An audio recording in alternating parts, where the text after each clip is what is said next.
Good morning, good evening, good afternoon, wherever it is that you are and wherever you may be. Thank you very much for making us a part of your day. I am Brad Franklin, a creative content writer here in Chesterfield, and I'm very glad to tell you that Chesterfield Behind the Mic is on the air once again. Now, as you can see, if you look around, we are not in the studio, we are not outside, we are inside, though it is very spacious here. This is the new Fleet Services headquarters facility, however you want to describe it.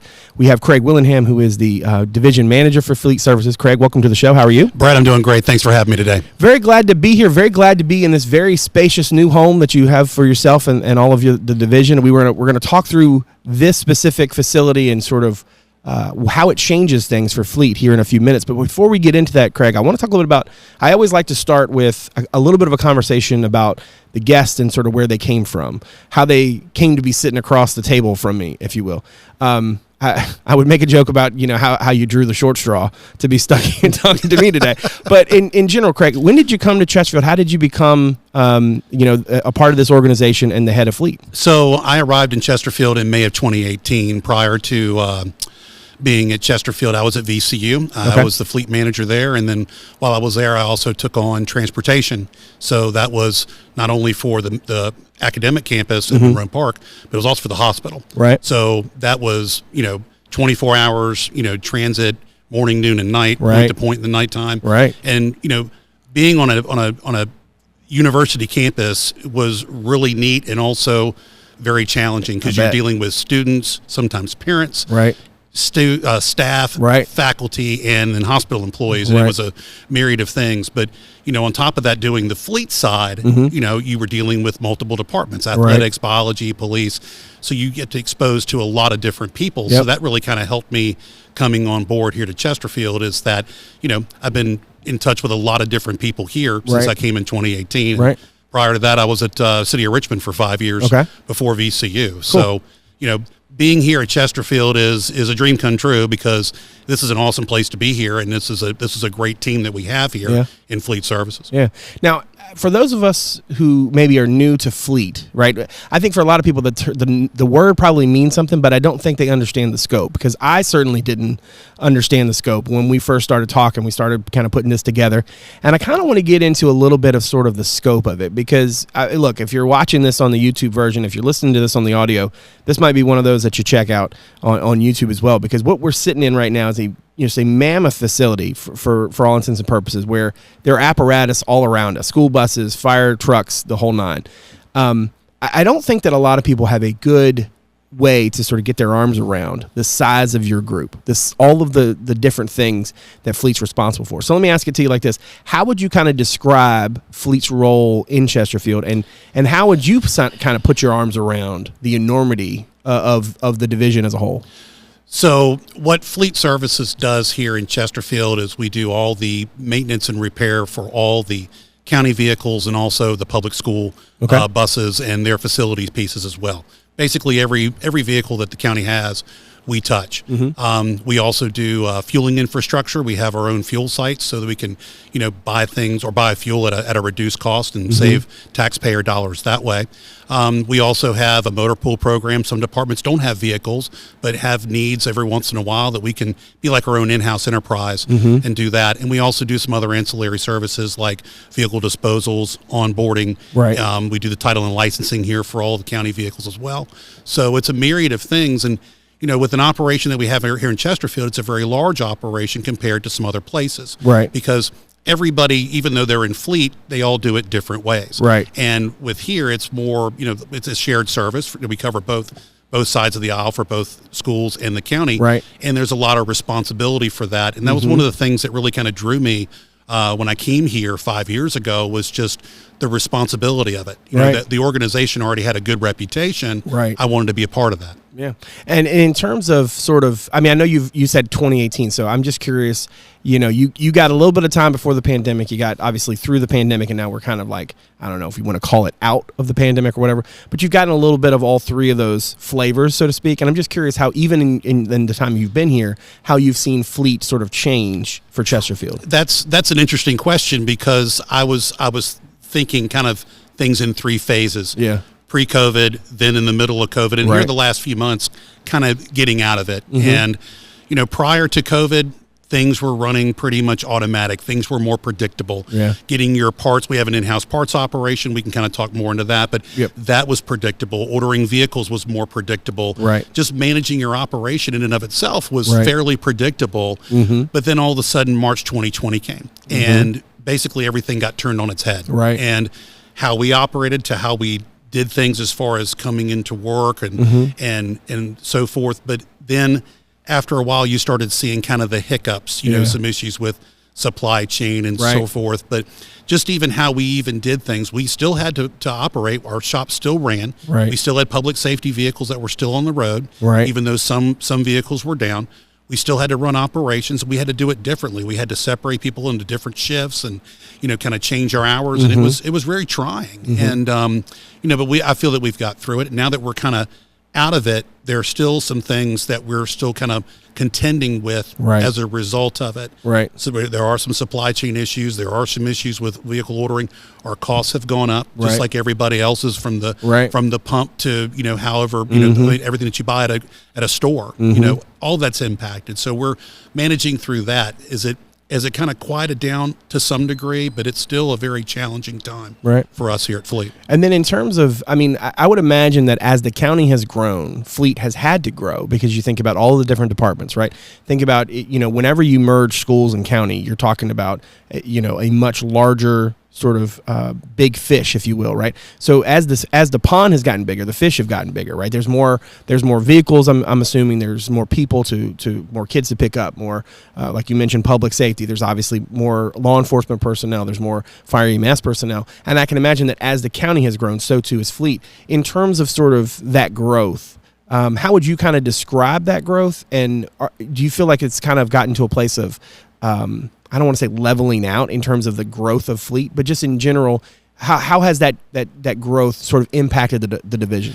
So typically, fleets kind of follow other programs as far as, you know, growth. If the population grows, so does the support services. And with the support services, so do the vehicle needs and Fleet as well.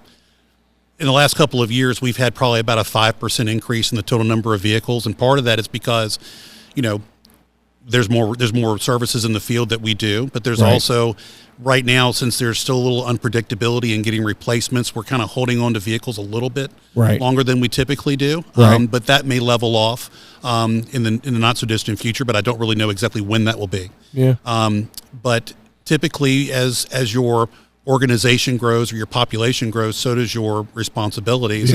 And Chesterfield's growing. It's been growing for quite a while. I mean, I've been a county resident for, you know, almost 30 years now. And I remember when there was a lot more rural areas here in Chesterfield. And now things have, you know, really, it's just a lot of growth in population and all. So, but as far as what we see, there's a lot more vehicles than what we had, but there's a reason for that.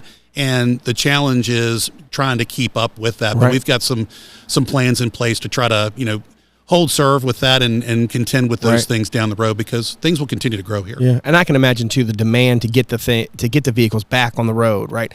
To get them in here and get them out of here as fast as possible. I can imagine that that's part of the big picture too. One of the things that has obviously changed over time has been maybe the diversification, so to speak, of the vehicle fleet, right? Because you've got a lot of different types of vehicles. One of the things that I know you're really proud of in your division is the number of achievements outside of the organization.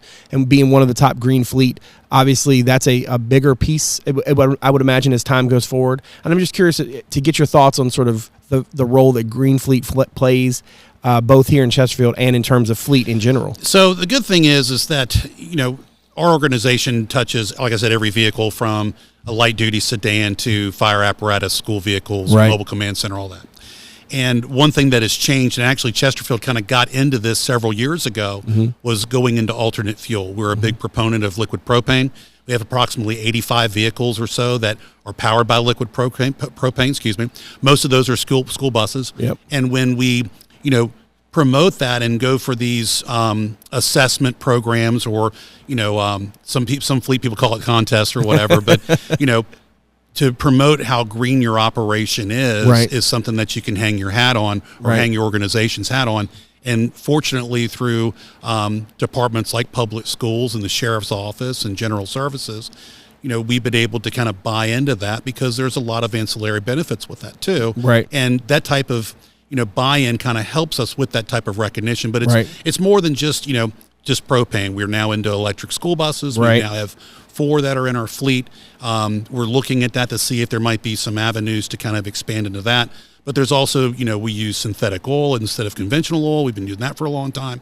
So there's a lot of different things that we do, to try to look at things more from a greener aspect. And, we were able to, promote those and get recognized for it. Right. Now, it's been, 10-ish minutes now? We've been sitting here. We've been talking about fleet. We haven't talked about this facility yet, and I'm itching to get into it because I know that this is a game changer for you, not just in terms of the facility you see here, but there's obviously other renovations that have happened at the radio shop, for example, that have helped your entire division. How many, but before we get into that, let me start here.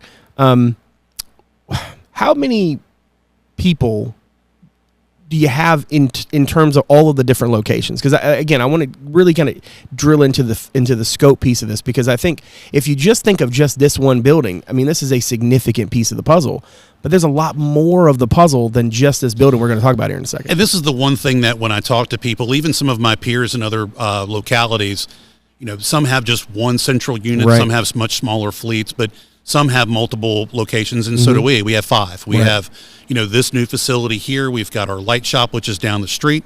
We've got our main bus shop over at Courthouse by Byrd High School. We have another bus shop at Walmsley by Manchester Middle School. Okay. And then we have a small satellite operation, about a 6-bay shop over at Utilities, which Right. is on Public Works Road. So Right. 5 in all, but this facility here is one that, you say is a game changer, and it is in a lot of ways.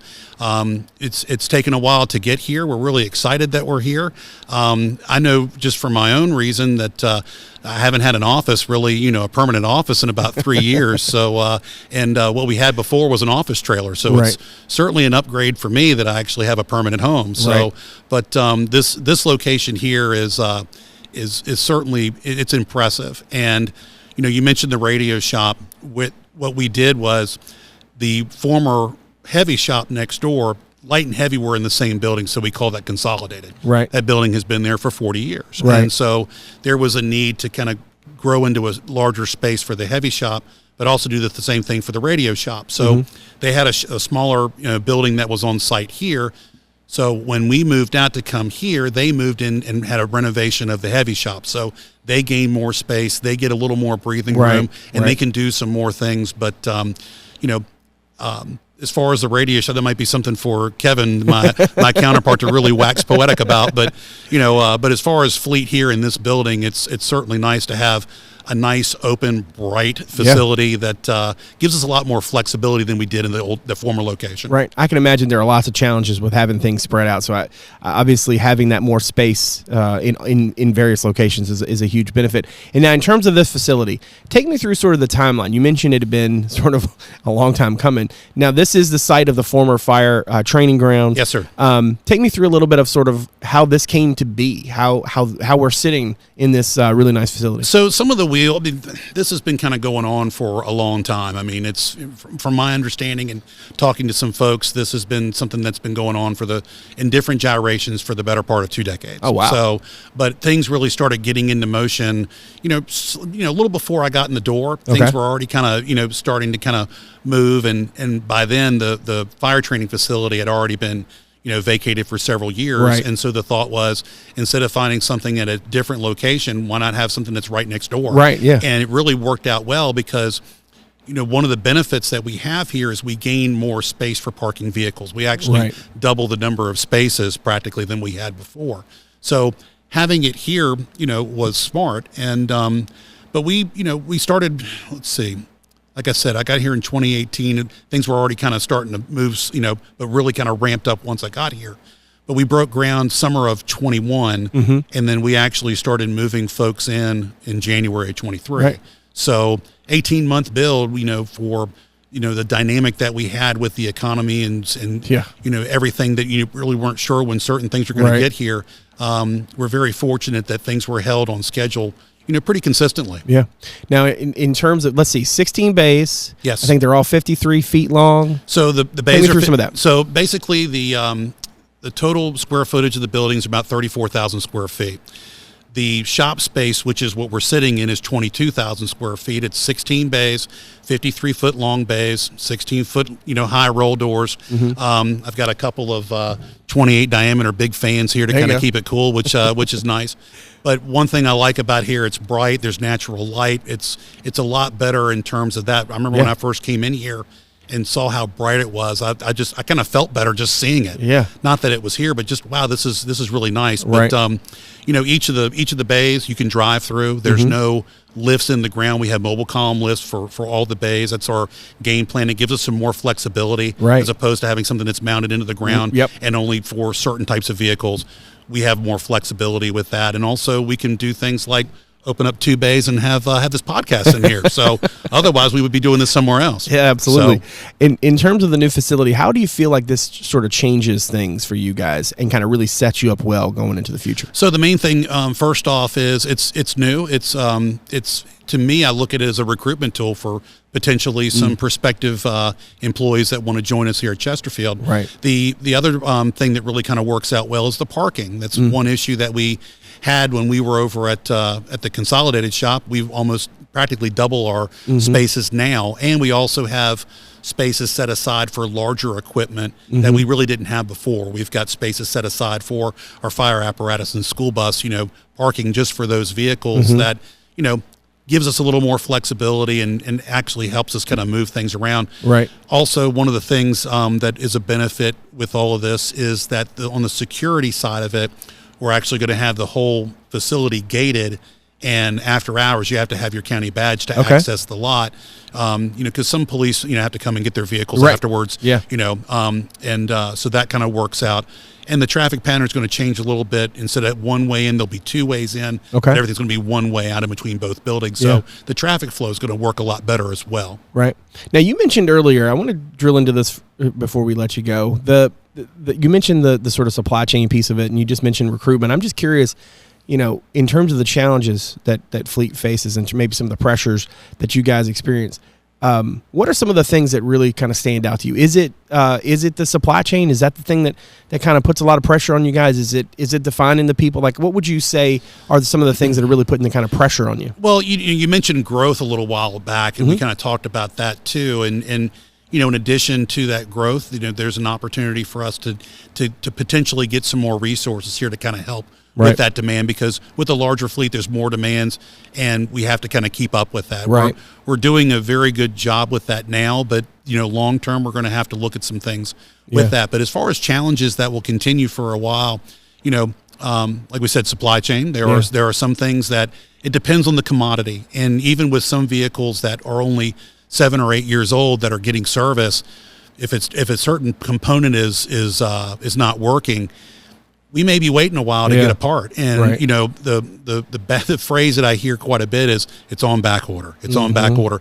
And even though we have a lot of resources from parts as far as trying to find certain things, it's a struggle. But it's not just us. It's folks at other locations. Right. It's folks in the private sector. And it's one of those things that I think is starting to improve a little bit, but we still have a ways to go, and we're going to be continuing with this for a while.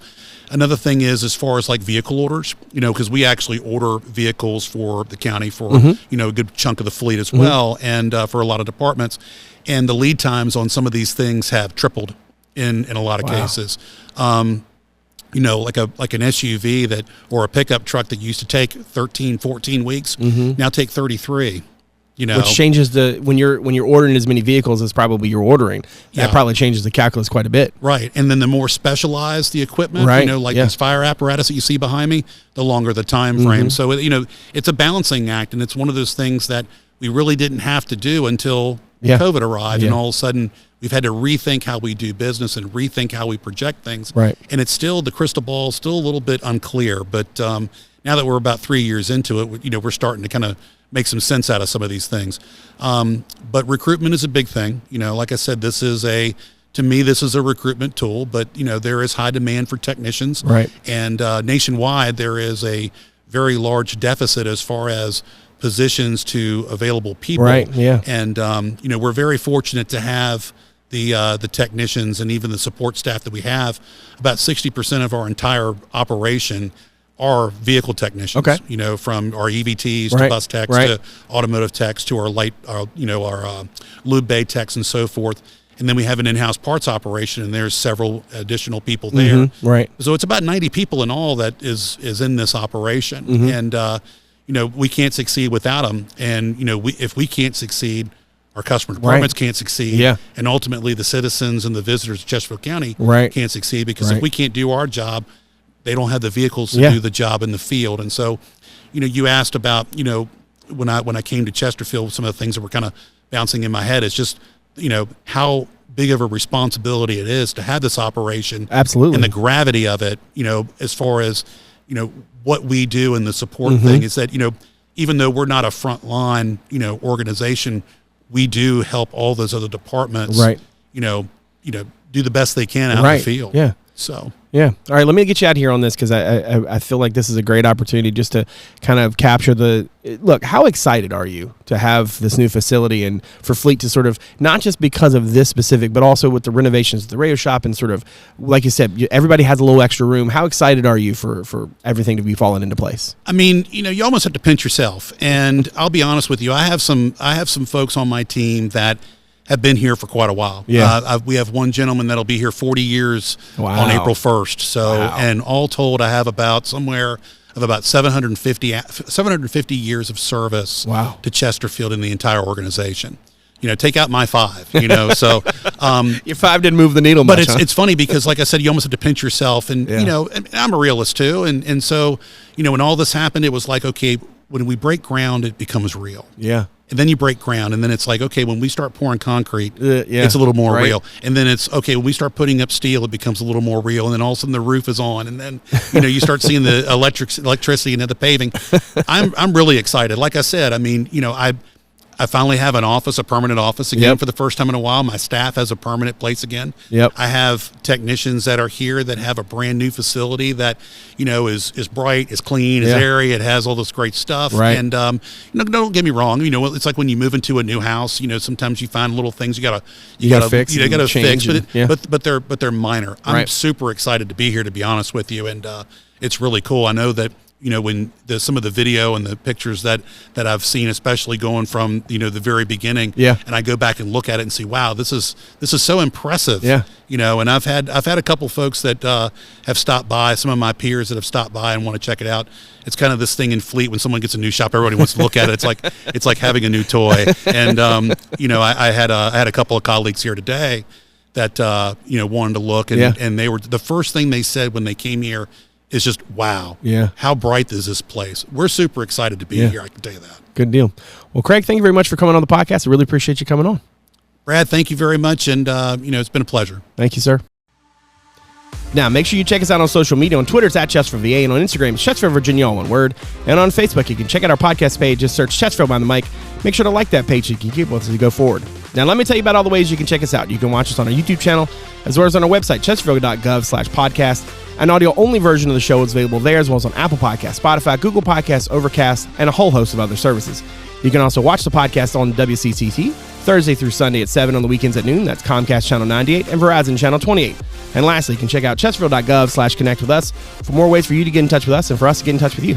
My thanks to my director, Martin Stith, my executive producer, Teresa, Bonifas, and all the good folks here in communications and media for all that they do. And my thanks to you for joining us today. So, from all of us here in Chesterfield County, thanks again for making us a part of your day. We'll see you again real soon. Take good care.